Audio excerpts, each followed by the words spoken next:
Hello and welcome to study with me. तो कैसे हैं दोस्तों, आशा करता हूँ कि आप अपनी पढ़ाई का और अपना काफ़ी अच्छे से ध्यान रख रहे होंगे। और अब और भी ज़्यादा ज़रूरत है कि और अच्छी तरीके से ध्यान रखा जाए, क्योंकि जेएसएससी ने यानी झारखंड कर्मचारी चयन आयोग ने जो है वो विज्ञापन जारी कर दिया है और झारखंड नगर पालिका सेवा संवर्ग संयुक्त प्रतियोगिता परीक्षा 2023 का नोटिफिकेशन जो है, ऑफिशियल नोटिफिकेशन, वो जारी हो चुका है। तो इसी को आज हम लोग डिस्कस करेंगे कि कैसे आपको तैयारी करनी है, क्या उसका सिलेबस रहेगा, क्या इसमें आपको किस तरह से एग्ज़ाम होगा, एग्ज़ाम का पैटर्न क्या रहेगा, सभी चीज़ें हम लोग यहाँ डिस्कस करेंगे। किस किस पोस्ट के लिए यहाँ पे एग्ज़ाम जो है वो निकाला गया है, ये सारी चीज़ें हम लोग एक एक करके देख लेंगे। ठीक है, मिनिमम एज क्या होनी चाहिए, हर एक कुछ देखेंगे। तो जो भी इम्पोर्टेंट होगा वो हम लोग यहाँ आज के सेशन में हम लोग डिस्कस करेंगे। ठीक है, तो आइए बिना किसी देरी के आज के सेशन को हम लोग शुरू करते हैं। तो जैसा कि हम लोग जानते हैं, इसका अगर आप जो है वो ऑनलाइन जो है इसका आवेदन हमें देना होगा इसके ऑफिशियल वेबसाइट जो है jssc.nic.in के ज़रिए। ठीक है, और किस किस पोस्ट के लिए निकला है वो मैं बता दूं। तो रांची के अंतर्गत गार्डन अधीक्षक, veterinary officer, sanitary and food inspector, sanitary supervisor, राजस्व निरीक्षक एवं विधि सहायक के पदों की संसूचित रिक्तियों के विरुद्ध नियुक्ति के लिए भारत के नागरिकों, यानी इसमें सिर्फ भारत के नागरिक ही इसमें भर सकेंगे, से विविध प्रपत्र में झारखंड नगर पालिका सेवा संवर्ग संयुक्त प्रतियोगिता परीक्षा 2023 के लिए ऑनलाइन आवेदन जो है वो आप लोग को भरना होगा। ठीक है, ठीक है। इसमें परीक्षा का जो शुल्क है वो रखा गया है 100 रुपीज़, 100 रुपये रखा गया है। कुछ लोगों को इसमें छूट भी दी जाएगी जो झारखंड राज्य में जो लोग झारखंड राज्य के जो अनुसूचित जनजाति के लोग हैं या अनुसूचित जाति के लोग हैं, उनके लिए 50 रुपये ही फीस रखी गई है। ठीक है, और परीक्षा जो शुल्क है उसमें छूट जो है वो दिव्यांग अभ्यर्थी जो हैं उनको दी जाएगी। ठीक है, इस आधार पर उनको छूट दी जाएगी। बिना परीक्षा शुल्क भुगतान किए आवेदन पत्र स्वीकार नहीं होंगे, यानी पेमेंट आपको करना ही है, फीस भरनी ही है। अगर फीस जो लोग अगर नहीं भरते हैं तो उनका आवेदन जो है वो पूरा नहीं माना जाएगा और वो रद्द किया जा सकेगा। परीक्षा शुल्क जो है वो नॉन रिफंडेबल है। एक बार अगर आपने पेमेंट कर दिया तो किसी भी तरीके से उसे रिफंड नहीं किया जा सकता, ये भी जान लीजिए। और मैंने बता दिया इसके वेबसाइट पर ही सारी जानकारी आपको मिलेगी, इसी के आधार पर आपको फॉर्म भरना होगा, फिल करना होगा। एक और बता दूं कि 2022 में भी ये फॉर्म निकला था, विज्ञापन संख्या 9/2022 में। ठीक है, तो जिन लोगों ने ये फॉर्म भरा था वो अगर इसी डिटेल के साथ अगर ये फॉर्म भरेंगे तो उनको फीस नहीं लगेगी, ये भी ध्यान देना है। और ये 921 पद के लिए ये फॉर्म निकला है, तो काफ़ी अच्छा है, काफ़ी ज़्यादा चांसेस है होने का। तो अच्छी तरीके से अगर मेहनत की जाए तो आसानी से इसे क्रैक किया जा सकता है। कौन कौन से पद है और कितने रिक्त पदों के लिए इसे निकाला गया वो हम लोग देख लेते हैं। तो गार्डन अधीक्षक हैं, वेटनरी ऑफिसर हैं। तो गार्डन अधीक्षक में टोटल जो है वो 12 सीटें रखी गई है, जिसमें 1 सीट महिला के लिए भी है। अनारक्षित, अनुसूचित जनजाति, अनुसूचित जाति, अत्यंत पिछड़ा वर्ग या आर्थिक रूप से कमजोर वर्ग, इन सभी के लिए ये पोस्ट है। उसी तरह वेटनरी ऑफिसर में कुल 10 पद रखे गए, इसमें भी एक महिला के लिए रखा गया है पद। ठीक है, उसी तरह सैनिटरी एंड फूड इंस्पेक्टर के लिए भी 24 टोटल पद है, जिसमें एक महिला है। ठीक है, सैनिटरी सुपरवाइज़र के कुल 645 पद है, जिसमें 32 जो है महिला के लिए रखा गया। इसमें बहुत ज़्यादा पोस्ट निकला है, देख लीजिए। राजस्व निरीक्षक के 184 पोस्ट रखे गए हैं, पद है, जिसमें कि 9 महिला के लिए हैं। विधि सहायक का 46 पद है, जिसमें कि 46 पद इसमें 2 महिला के लिए हैं। कोटिवार रिक्तियों की संख्या अधियाची विभाग के अनुरोध के आलोक में संशोधित की जा सकती है। ठीक है, बाकी बात जो है काफ़ी ज़्यादा डिटेल है, जो इम्पोर्टेंट है मैं उसी को कवर कर रहा हूँ आज के सेशन में। ठीक है, गार्डन अधीक्षक से तो अगर हम लोग पे स्केल देखेंगे तो 35,400 से लेकर 1,12,040 रुपये है। ठीक है, मान्यता प्राप्त विश्वविद्यालय संस्था विज्ञान, हॉर्टिकल्चर, वानिकी में स्नातक होना चाहिए, वही लोग इसको भर सकते हैं। दूसरा है वेटरनरी ऑफिसर, इसका जो पे स्केल है ये रखा गया है। इसमें मान्यता प्राप्त विश्वविद्यालय संस्था से veterinary science and animal husbandry में स्नातक होना चाहिए।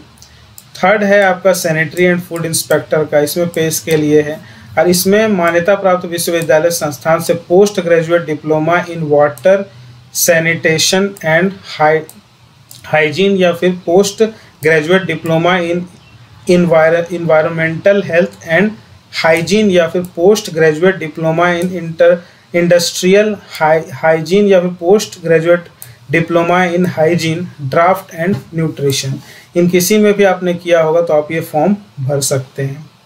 अगला है सैनिटरी सुपरवाइजर का, इसका पे स्केल ये है और इसमें किसी विश्वविद्यालय से post graduate diploma in sanitary inspector या फिर post graduate diploma in health and sanitation या फिर post graduate diploma in water sanitation and hygiene, मान्यता प्राप्त विश्वविद्यालय से इस सारी चीज़ें होना चाहिए। जैसे कि मान्यता प्राप्त विश्वविद्यालय संस्थान से post graduate diploma in sanitary inspector या फिर post graduate diploma in health and sanitation, इन सब किसी में भी होगा, आप लोग इसको भर सकेंगे। तो एलिजिबिलिटी आपको देख लेना, अगर इस एलिजिबिलिटी में आप आते हैं तो आप आसानी से ये फॉर्म भर सकते हैं। अगला है राजस्व निरीक्षक का है, इसका पे स्केल ये है। इसकी जो है वो वाणिज्यिक, आर्थिक या गणित संस्थान में स्नातक होना चाहिए। उसके बाद है विधि सहायक, पे इसका ये है 29,200 से 92,300, इसमें मान्यता प्राप्त विश्वविद्यालय से विधि में स्नातक होना चाहिए। तो ये सारी चीज़ें हैं। ऑनलाइन आपको आवेदन ये देना है, ठीक है। न्यूनतम शैक्षणिक संस्थान के बारे में आपको ये सब इंपॉर्टेंट न्यूज़ है, इसको ये नहीं, अगर इसी में आप नहीं आ रहे हैं तो आगे आप क्या भर नहीं पाएंगे। कुछ लोगों को जैसे खेलकूद कोटा भी रखा गया है, जिस आरक्षण का दावा कला, संस्कृति, खेलकूद या युवा कार्य विभाग झारखंड के संकल्प संख्या 7 इतना, इसकी दिनांक 2007 होनी चाहिए। श्रेणी क के पदों पर सीधी नियुक्ति होगी, जिसको भी सीधी नियुक्ति किसको होगी खेलकूद में, जिसके अंतर्राष्ट्रीय ओलंपिक कमेटी अथवा उससे संबंधित फेडरेशनों द्वारा आयोजित प्रतियोगिता में अगर जिसे मेडल मिला है वो, भारतीय ओलंपिक संघ अथवा उससे संबंध फेडरेशनों द्वारा आयोजित राष्ट्रीय चैंपियनशिप स्तर की प्रतियोगिता में प्रथम स्थान मिला है वो, या फिर राष्ट्रीय स्तर की प्रतियोगिता में विश्व रिकॉर्ड अगर किया है तो उसे मिलेगी। और कुछ श्रेणी ग भी रखी गई जिसमें सीधी नियुक्ति होगी।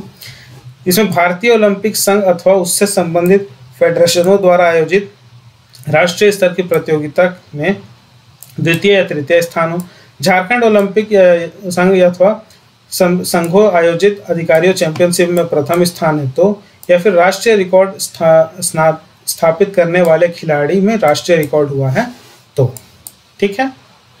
उपर्युक्त अंकित संकल्प संख्या 1700 दिनांक 12/9/2007 आयोग जो ये वेबसाइट है इस पर उपलब्ध होगा, इसके आप जाकर देख सकते हैं।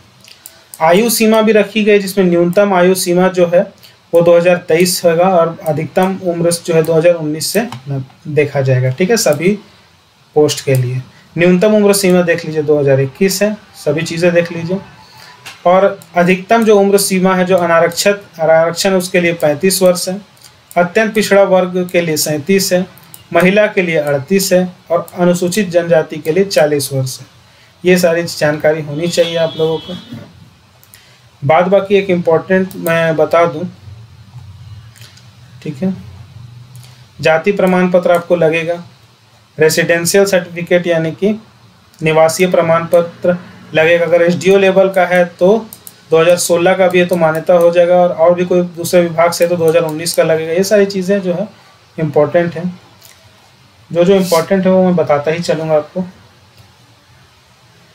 और आगे अगर हम लोग देखें, ऑनलाइन आवेदन करना है, ये इम्पोर्टेंट देख लीजिए। ऑनलाइन तो आवेदन करना ही है, पहले आपको फॉर्म करके रजिस्ट्रेशन कर लेना होगा। रजिस्ट्रेशन के बाद 24 घंटे के बाद फिर स्कैन करके फ़ोटो और सिग्नेचर अपलोड करना होगा। उसके 24 घंटे के बाद पेमेंट होगा, ठीक है। उसके बाद आपको प्रिंट आउट करके उसे रख लेना है, ठीक है। फिर जब एग्ज़ाम होगा तो एडमिट कार्ड आप डाउनलोड कर सकेंगे।